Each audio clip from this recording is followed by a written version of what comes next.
Nothing to report, but I'm staying alert.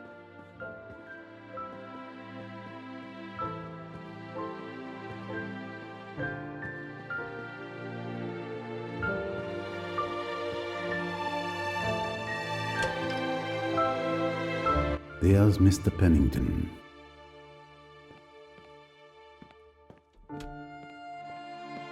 Everyone's on edge. I've never experienced anything like this. Mr. Pennington, didn't you hear a gunshot? I've been thinking about it, yes. I may have. Someone was shot? Mrs. Otterborn. She's dead. Mrs. Otterborn? Who on earth would want to shoot that harmless old lady? Someone who brought a gun aboard.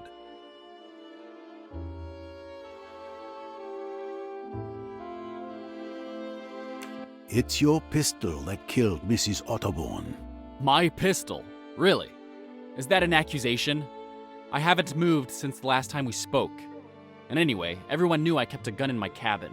I mentioned it at dinner. It's true. He showed his gun to Mr. Hayashi last night at the restaurant. Everyone saw it and could have stolen it from his cabin, especially since it wasn't particularly well hidden. Besides, why would I want to kill her?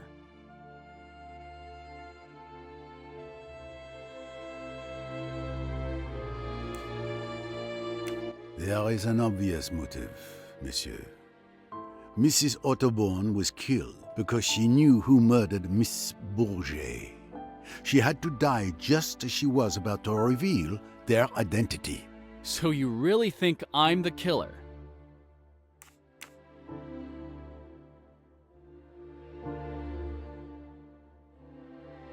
I admit, it would be a pleasure to solve this mystery by accusing you. But I know you're not the murderer.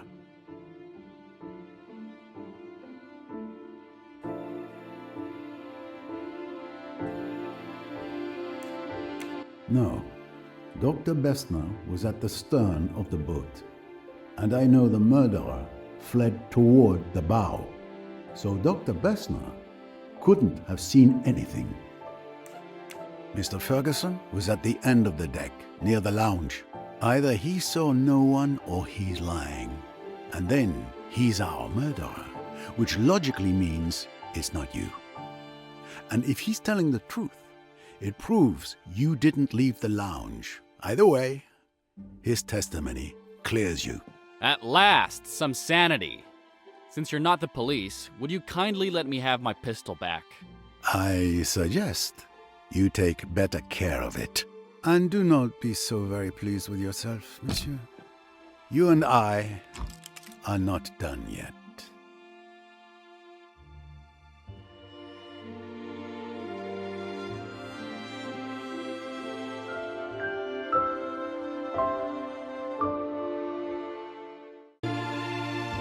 I've exhausted all the possible leads I had regarding Mrs. Otterborn's murder. It's obviously connected to Lynette Doyle. But how? I must return to her death. Solving that will lead me to whomever turned this cruise into a nightmare.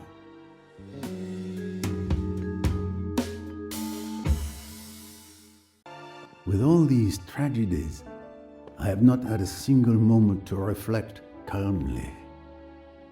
I must revisit details, and I know of a good place to start. Tim Allerton gave me a piece of information that seemed trivial to him, but awakened my little grey cells. But before I could investigate, we were interrupted by the death of Miss Bourget.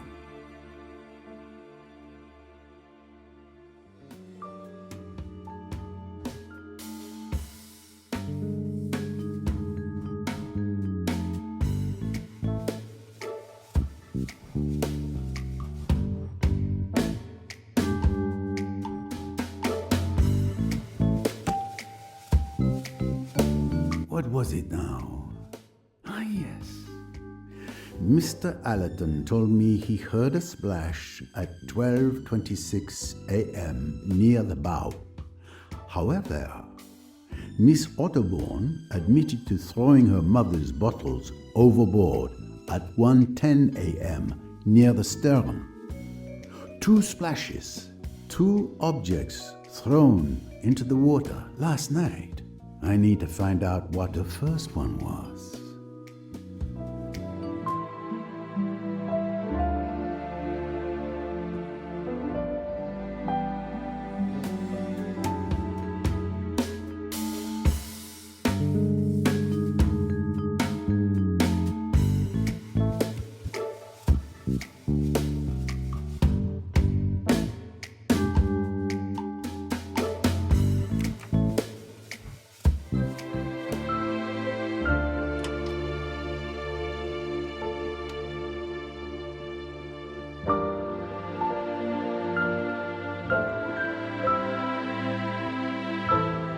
The starboard side of the ship, Poirot. The bow. The splash was on the right-hand side, at the front.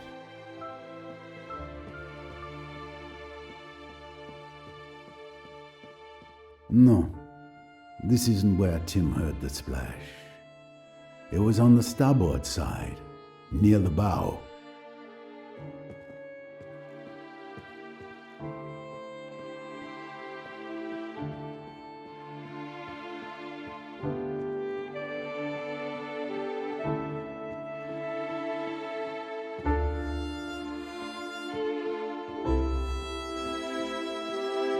The starboard side of the ship, Poirot. The bow. The splash was on the right-hand side, at the front. This is indeed where Tim heard the splash. But I'm too high up. From here, I won't be able to dredge the bottom of the river.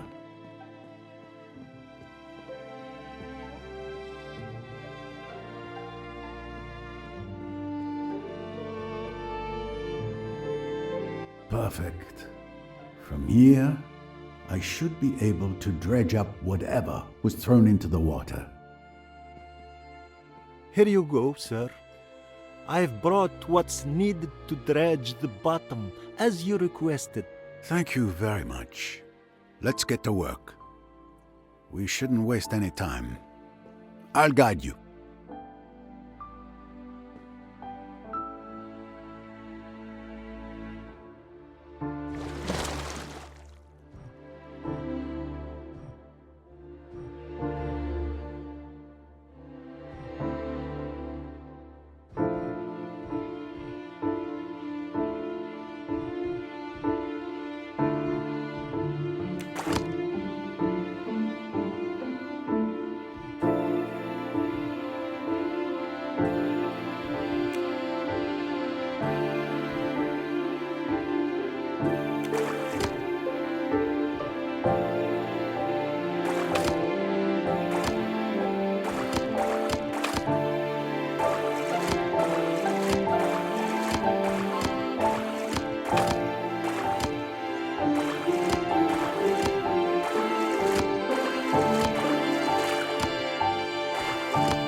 Wonderful.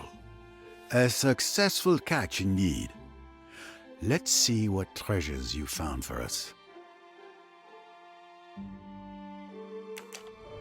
A can. It must have been down there for years.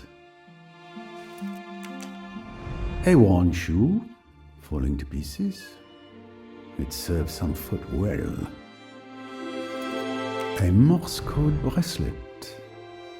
What an odd place to find such a thing.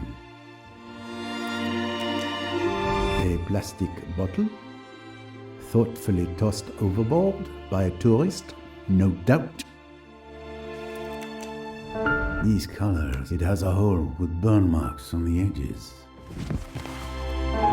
This handkerchief is quite ordinary, not expensive.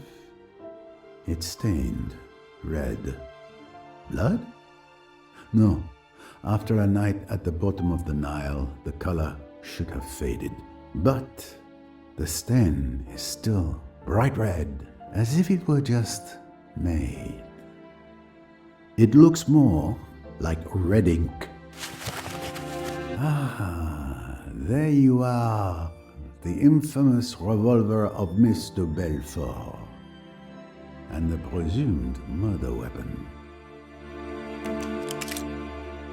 3 bullets are missing. 3?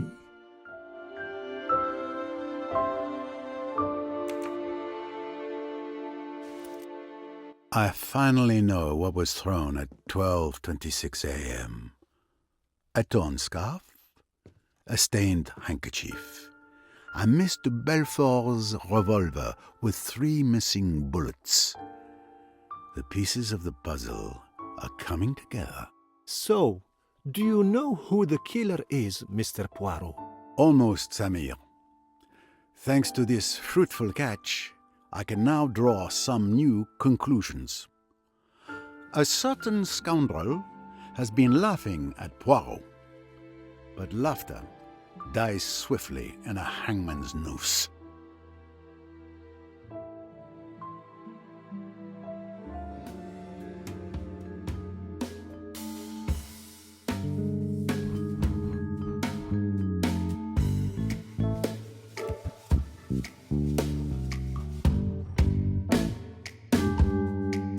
Oh, no, that's not correct.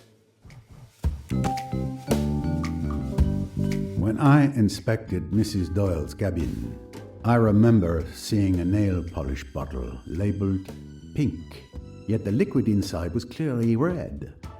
The contents of that bottle deserves a closer look. Who else could have succeeded?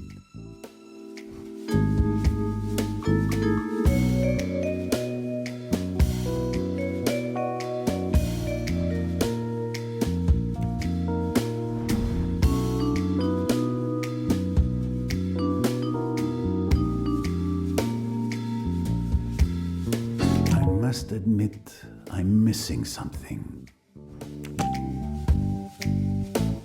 This scarf belongs to Miss Fanchula. It disappeared from the lounge the night before Mrs. Doyle's murder.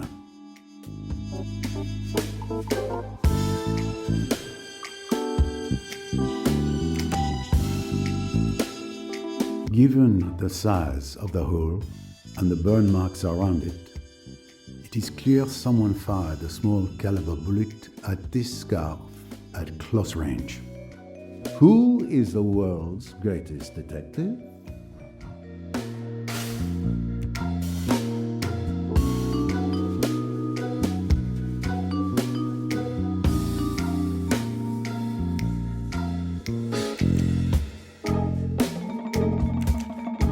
That's not quite it.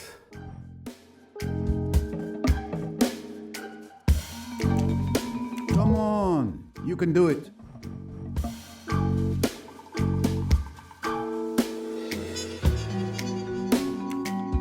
No, Poirot, think. Come now, Poirot. According to witness testimonies and my analysis of the crime scene, there were only 2 shots that night. The one fired by Mr. Belfort, which wounded Simon Doyle, and the one that killed Lynette Doyle. Precisely. Is that applause I hear?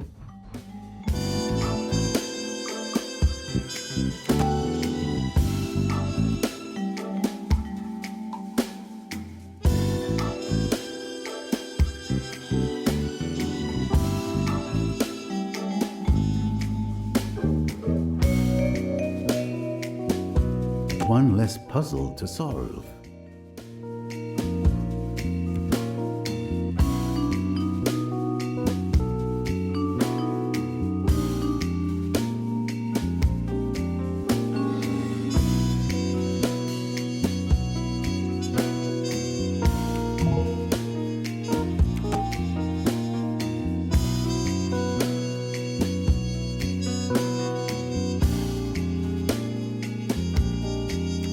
Every question must have its answer.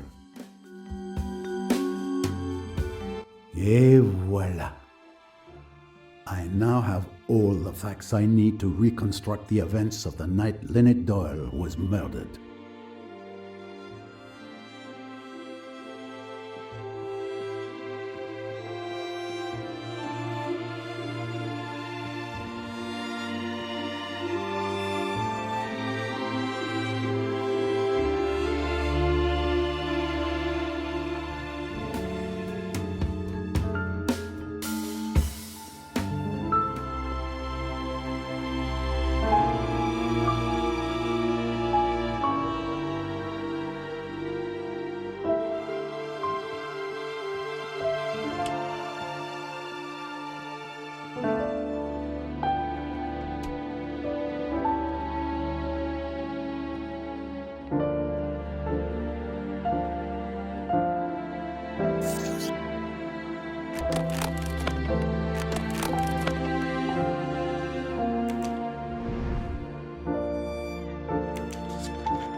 My memory was correct.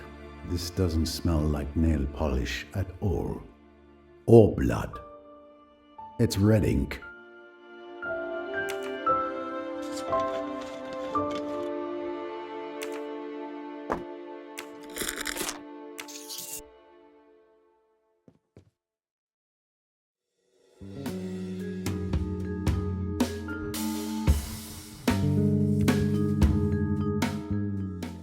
And with the help of my little Grisel, I will solve the murder of Mrs. Doyle.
Samir, would you be so kind as to gather all the passengers in the lounge?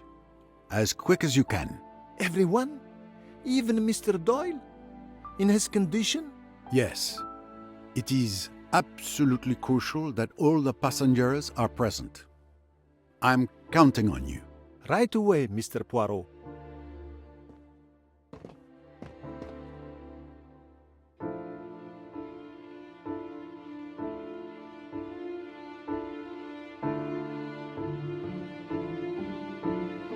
Then I arrested Riquetti at the Temple of Abu Simbel. He was injured, so I left him with the local police to get medical care. I see. Enough about me. What about you? Have you made progress on Louise's murder? Riquetti claims it wasn't him. For once, he's telling the truth. He may be a murderer, but he's not our murderer. The best proof is that there was another murder on the boat during your absence. Mrs. Otterborn is dead. Oh no, that poor lady. Who did it? I was just about to answer that question. Everyone should be gathered in the lounge. If you wouldn't mind heading there, I'll join you shortly. All right, I'll go ahead.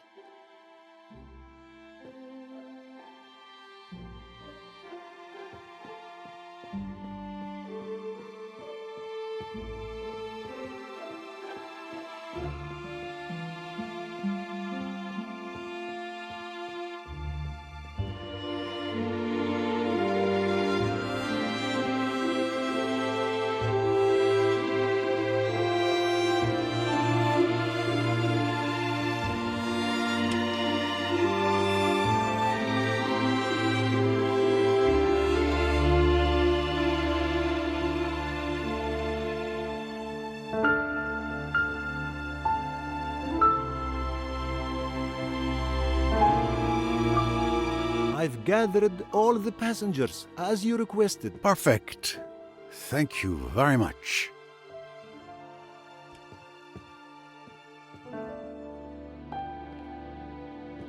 I see that everyone is here. Even Mr. Doyle. I hope you have a good reason for moving Mr. Doyle. He is in very bad shape, as I've mentioned more than once, mein Herr. I'll be fine.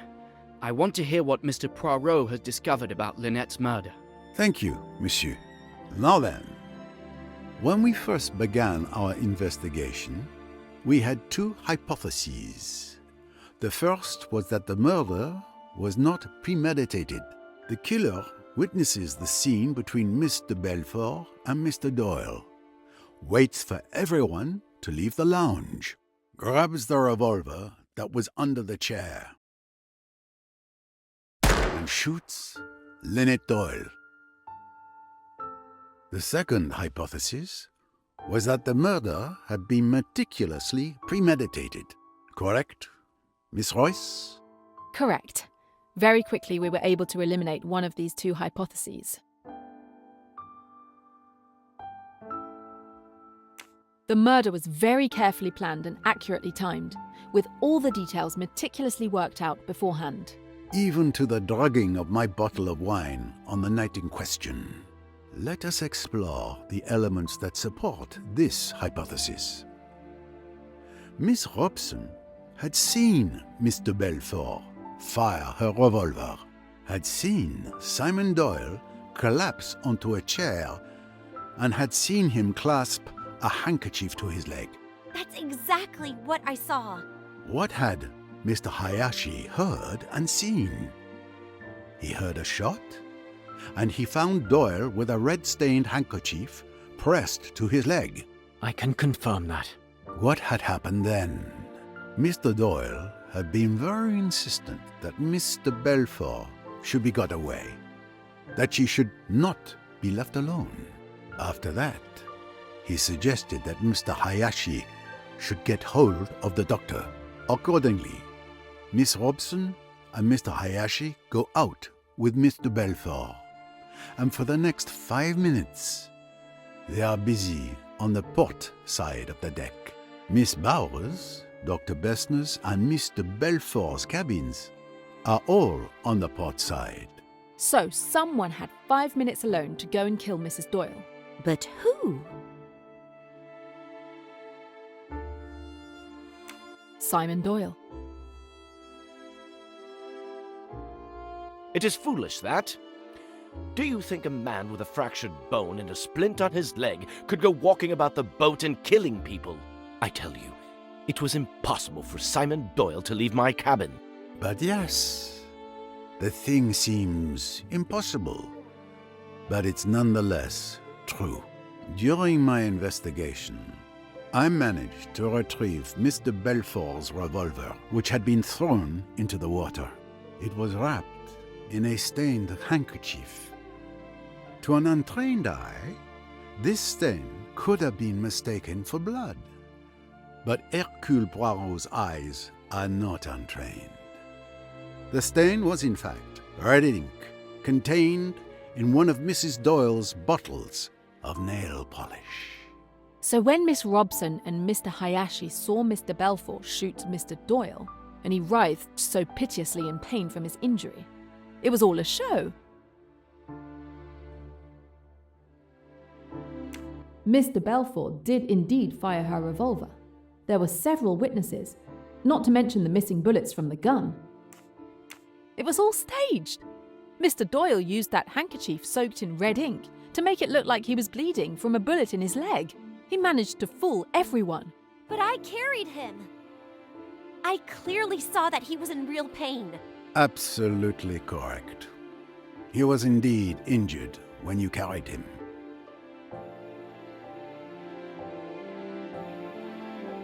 But you just said that... Patience, if you please. We're getting to the boldest part of this plan.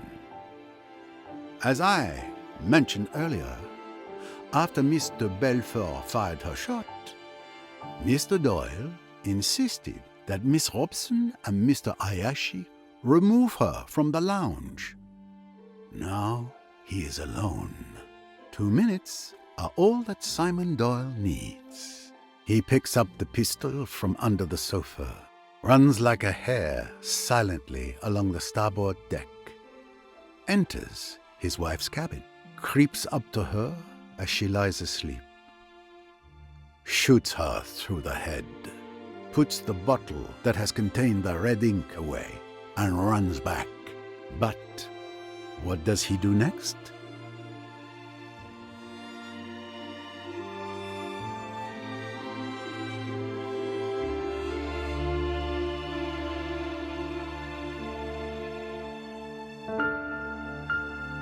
He sits back down in his chair and shoots himself in the leg.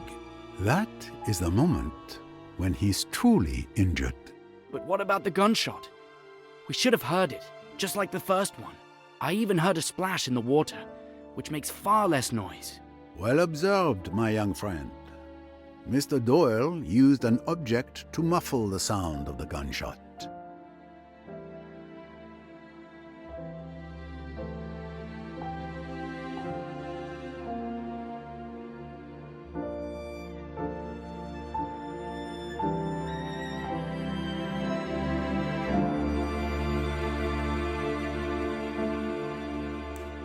Remember, on the night of the murder, Miss Van Schuler had lost her scarf.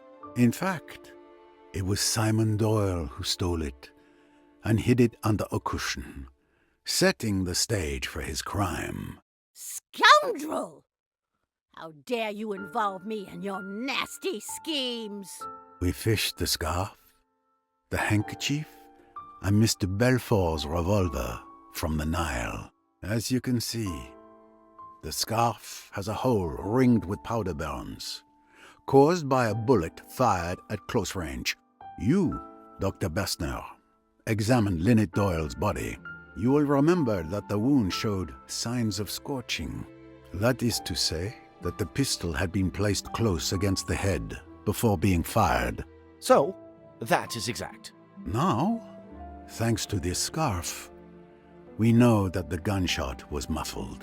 This also wasn't the shot that killed Lynette Doyle, because as we also now know that the burn marks on her skin means the gun's barrel was placed very close to her skin with nothing in between.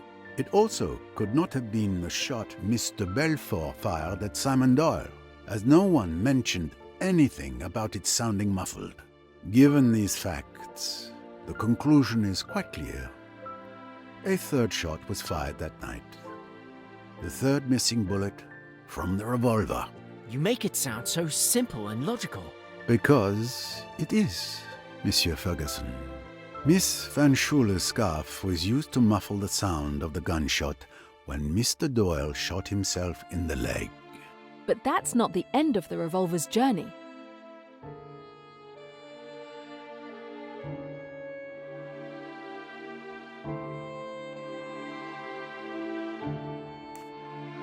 Mr. Doyle wrapped the revolver in the stained handkerchief then put everything in the scarf and tossed the bundle out the window into the Nile.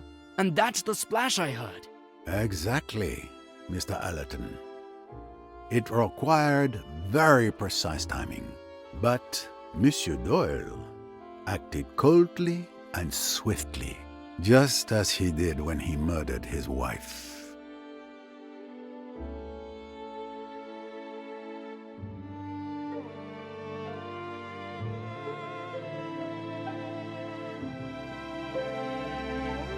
You certainly live up to your reputation, Mr. Poirot.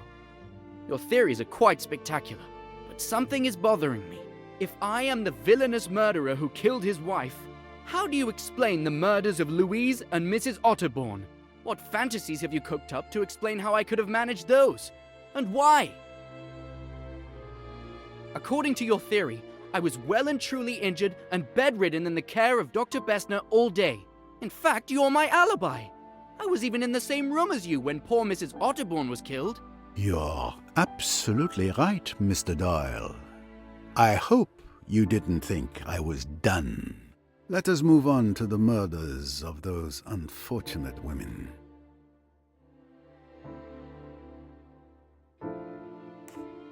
Careful, Poirot. He's clever, this one. But remember, there are facts that don't lie. You couldn't have killed Miss Bourget and Mrs. Otterbourne, Mr. Doyle. But you're not entirely innocent of their deaths either. Remember when Louise came to testify? When I asked her if she had seen anything the previous night, she gave this curious answer. Naturally, if I had been unable to sleep, if I had mounted the stairs, then perhaps I might have seen this assassin, this monster, enter or leave Madame's cabin. Now, what exactly did that tell us?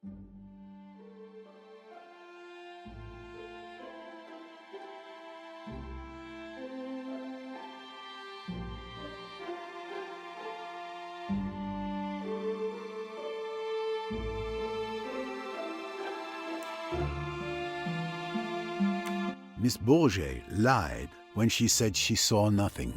She had indeed seen the murderer, Mr. Doyle, enter Lynette's cabin. But instead of coming to me, she preferred to profit from her knowledge. She tried to blackmail Mr. Doyle. She sent her carefully worded message, and he responded, "You'll be quite all right. I'll look after you." Secret codes now? Really? Ridiculous. And you're still not answering my question. How could I have killed Louise in the saloon when I could barely walk? It's very simple. If you didn't kill Louise Bourget, then you must have had an accomplice.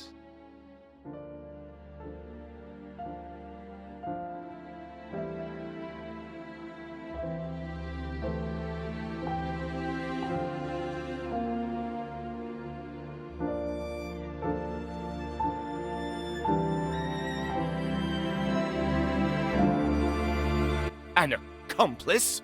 Are you accusing me?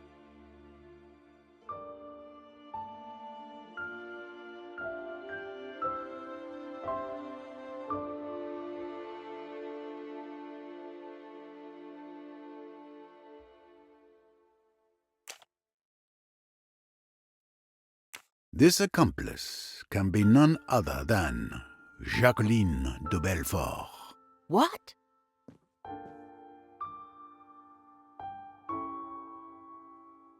I beg your pardon?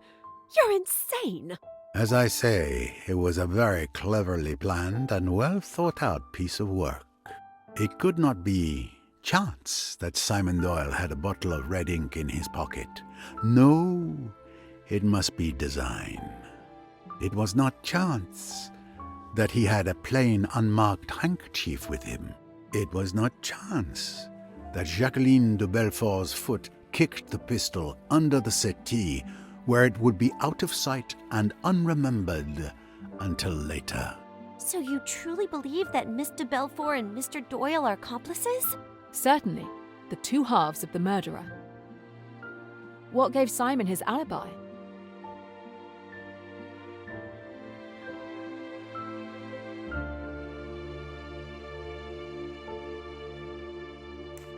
It's the bullet that Mr. Belfour fired into Mr. Doyle's leg that provided him with an alibi. Even if left alone, he wouldn't have been able to crawl to his wife's cabin to kill her. But Mr. Belfour didn't actually hit Mr. Doyle with that shot. He pretended to be injured, so crawling wasn't necessary. Now let's move on to the shooter. What gives Jacqueline de Belfour her alibi?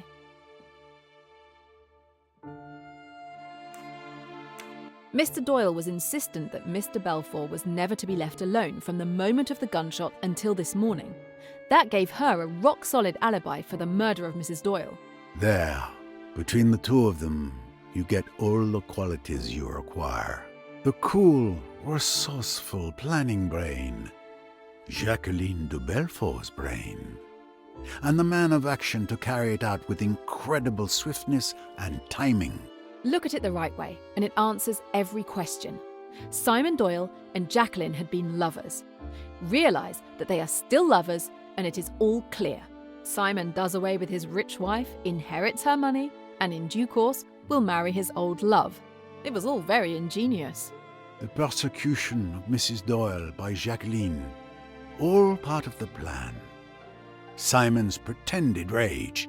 Then one night, on this boat, I thought I heard Simon and Lynette outside my cabin. He was saying, "We've got to go through with it now." It was Doyle, all right, but it was to Jacqueline he was speaking. The final drama was perfectly planned and timed.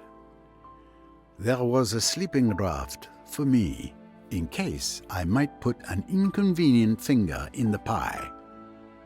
There was selection of Miss Robson as a witness. The working up of the scene. Miss de Belfour's exaggerated remorse and frenzies. She made a good deal of noise in case the shot should be heard. In truth, it was an extraordinarily clever idea. Jacqueline says she shot Doyle. Miss Robson says so. Mr. Hayashi says so. And when Simon's leg is examined, he has indeed been shot. It looks unanswerable. For both of them, there is a perfect alibi. At the cost, it is true, of a certain amount of pain and risk to Simon Doyle. But it is necessary that his wound should definitely disable him. But then, the plan goes wrong. Someone sees Mr. Doyle enter his wife's cabin. Louise Bourget has been wakeful. She has come up the stairway, and she has seen Simon Doyle run along to his wife's cabin and come back. So she makes her greedy bid for hush money and, in so doing, signs her death warrant. But Mr. Doyle couldn't have killed her. No. The other partner did that murder. As soon as he could, Simon Doyle asks to see Jacqueline. He even asks me to leave them alone together. He tells her of the new danger. They must act at once. He knows where Bessner's scalpels are kept. And still, all is not well. For Mrs. Otterbourne has seen Jacqueline go to the saloon, and she comes hot-foot to tell Simon about it. Jacqueline is the murderess. Do you remember how Simon shouted at the poor woman?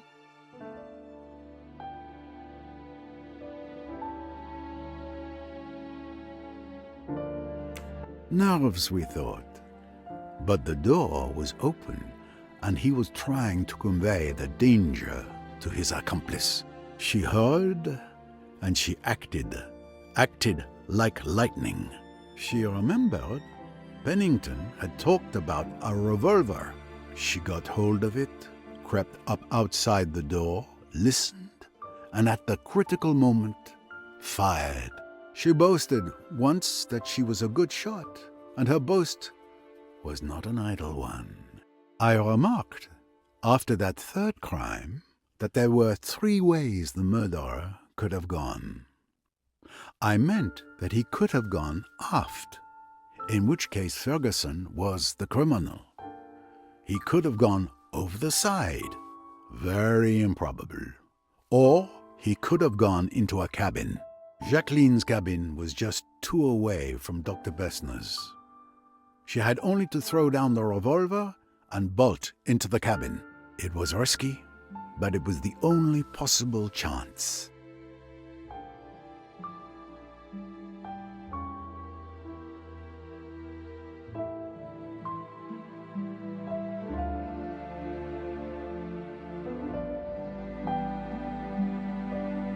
So you killed my mother, you filthy witch! Rosalie, no. I understand, but attacking her isn't the answer.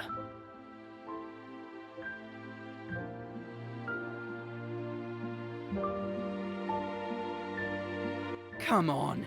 How can you listen to the ramblings of this old fool? His entire grand theory is based on the fancies he's made up out of whole cloth, without a shred of evidence. You might hope it is so, young man. You insist more proof is needed?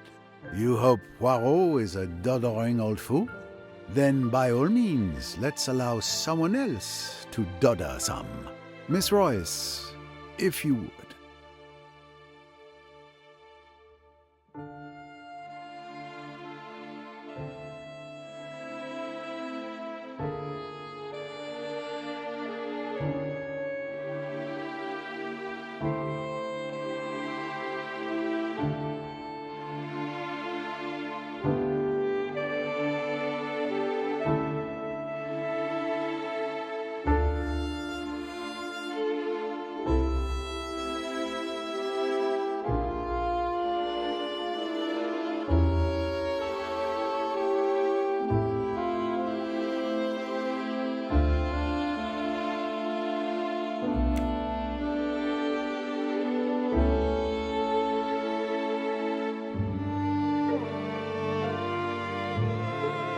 No, that doesn't work.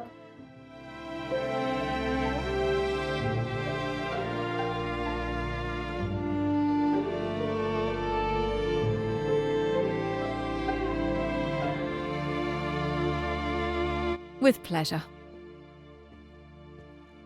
The irrefutable proof is tiny, but look here. You can see that the wood is damaged, and the bullet that caused it is still lodged in the hole. I'm sure forensics will prove that it's a .22 caliber cartridge fired from the murder weapon. This is the bullet Mr. Balfour shot at Simon Doyle. It ended up in the wall, not in his leg.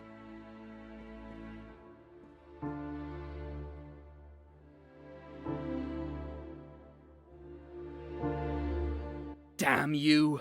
Damn you both! Our plan was perfect! It took 2 meddling detectives to work it out. Jackie and I were going to be rich and happy. We deserved it! And we derive the penalty for our failure. Simon, darling, let me speak. You were too clever for us, Mr. Poirot. That night, at Aswan, you told me not to open my heart to evil. Did you realize then what was in my mind? I only knew that what I said was true. It was true I could have stopped then, you know. I nearly did. I could have told Simon that I wouldn't go on with it. But then perhaps... Would you like to hear about it? From the beginning? If you care to tell me, mademoiselle. It was all very simple, really. You see, Simon and I loved each other. And for you, love would have been enough. But not for him. You might put it that way, perhaps. Simon always wanted money so dreadfully, and all the same, he never tried to marry anybody rich and horrid. He wasn't that sort. And then we met. Our love was obvious from the first glance. We were broke, but we wanted to get married. There we were, up against it. And then I thought of Lynette. It might make all the difference to me and Simon if she'd give him a job. It was about then that you saw us that night at Chez ma tante. You know, Mr. Poirot, I loved Lynette, really I did. She was my best friend, and I never dreamed that anything would ever come between us. But she went all out to get Simon away from me.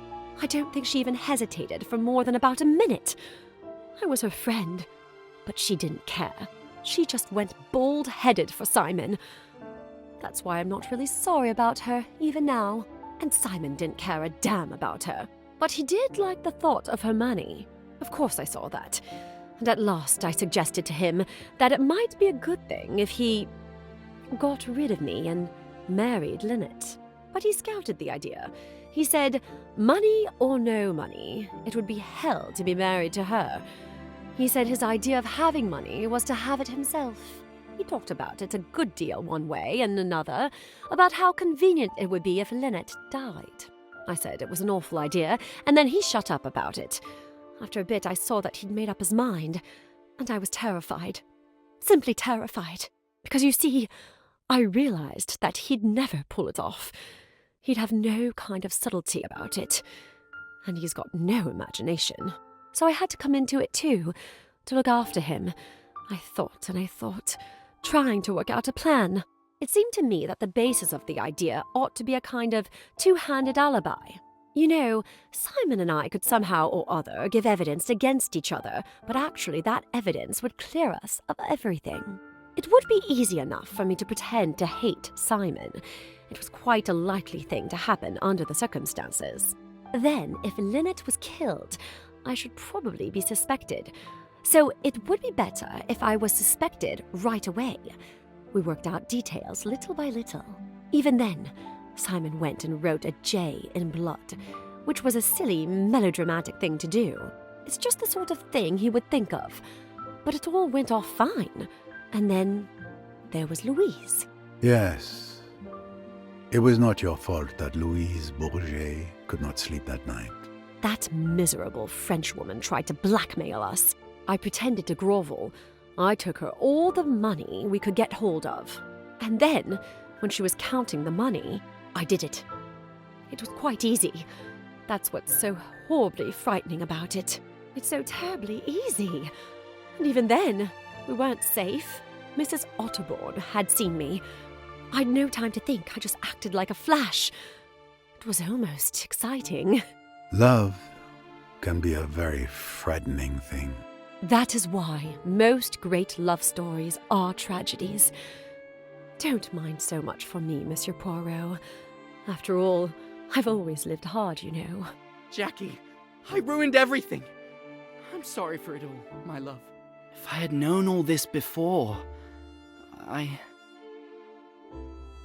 It's all right, Simon. A fool's game, and we've lost. That's all. Look out! She took my gun! Adieu, mon amour.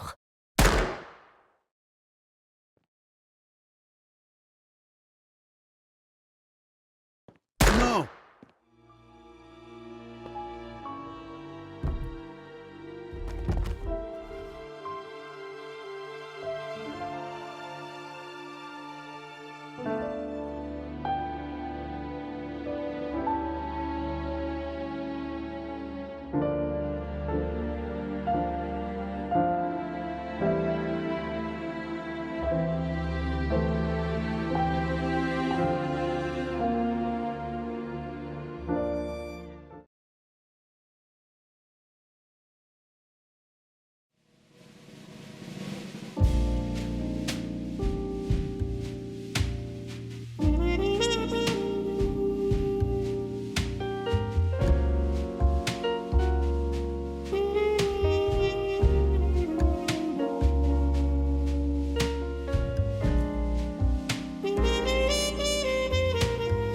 Us won at last. Still trying to absorb one shock after another. And how are we greeted upon our arrival? A day of police interrogation. We didn't reach the hotel until now. Oh, my feet are killing me. My back. The police might as well have beaten me. What brutes. All those embarrassing personal questions, as if I were a criminal when we already know the truth. Yes, the police could have simply relied on Monsieur Poirot's explanations. It would have saved us from wasting our entire day at the police station. Fortunately, we're leaving tomorrow. They won't be seeing me in Egypt again anytime soon, I can tell you that. Thank you for assisting me with the official statement to the police today, Miss Royce. Repeating it all for the police requires great patience. I agree with you on that, Mr. Poirot. But I enjoyed the expressions on their faces as you explained the facts. It was my pleasure. At any rate, I understand we won't have to return there tomorrow. No, the Egyptian police can take over from here. The narrative I provided seems to satisfy them. The case will be officially closed. My God, I'm so hungry. Then let's eat. All this excitement has made me quite hungry as well, my boy. Ladies and gentlemen, your dinner is ready to be served. If you would kindly proceed to the terrace, everything has been arranged.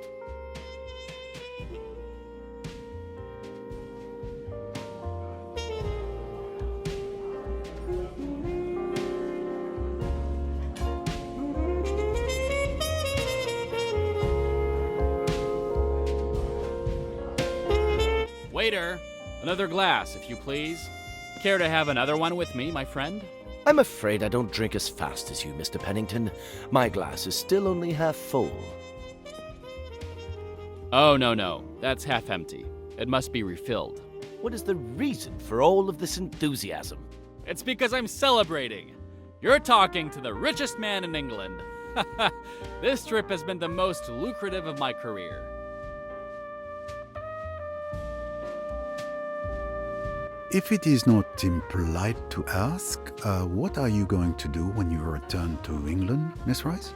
I'm not taking on any new cases right away. There's more I need to know about Emmy's murderers. I'm going to dig deeper into the Spire organization. A task very dangerous, I think. Do you have any idea where you will start? Yes, Riquetti had a satchel containing some documents.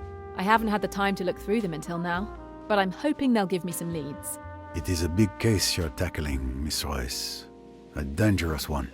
I wish you the best of luck. Please keep me informed. And if there is anything I can do, please just ask. Waiter! Actually, just bring me the bottle. That'll be quicker.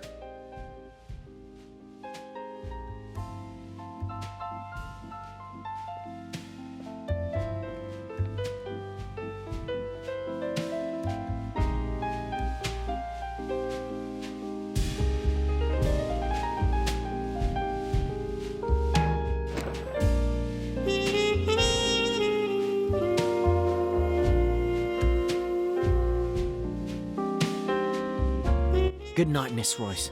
Good night.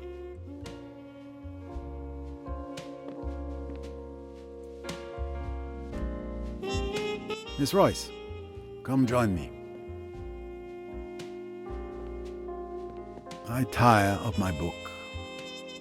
You wouldn't be up for a game of chess, would you? How did you know I played? No, never mind. I'm sure your little grey cells told you. I probably won't be able to give you much of a match, but I'd be delighted. So, the documents from Riquetti, did you find anything? An interior motive for the invitation. Nothing particularly interesting. Do not be discouraged. I find chess helps clear my mind. It may help you too. You may play white. And here we go.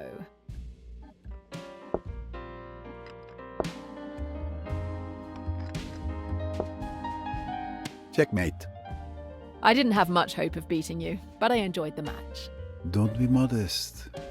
You keep me on my toes. Since I won, will you grant me a question that's been intriguing me for months? You've earned it. Go ahead. When we first met at the club Chez Ma Tante, how did you know that it was Joanna Southwood who had stolen the engagement ring?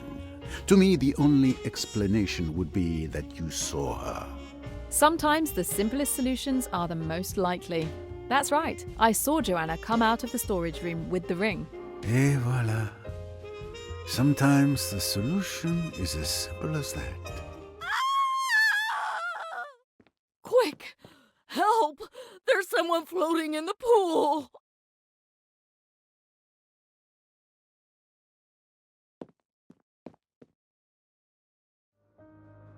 Oh no! Who is it?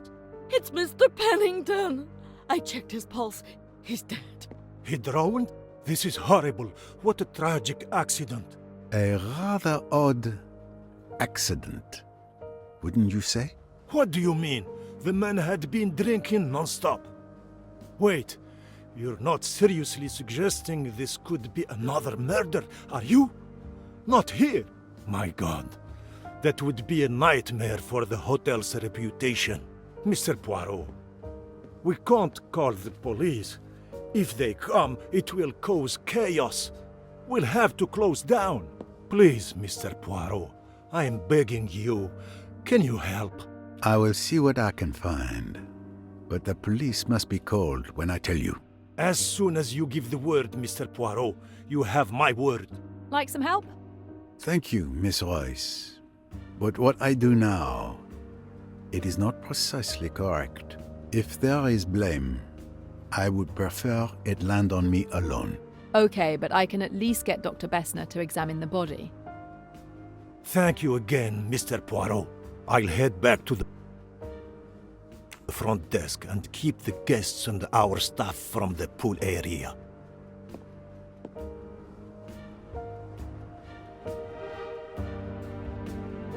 And unfortunately, thanks to the receptionist, news of Pennington's death will be all over the hotel. Very well, Poirot. One day you must learn to say no. But for now, you had better examine the scene.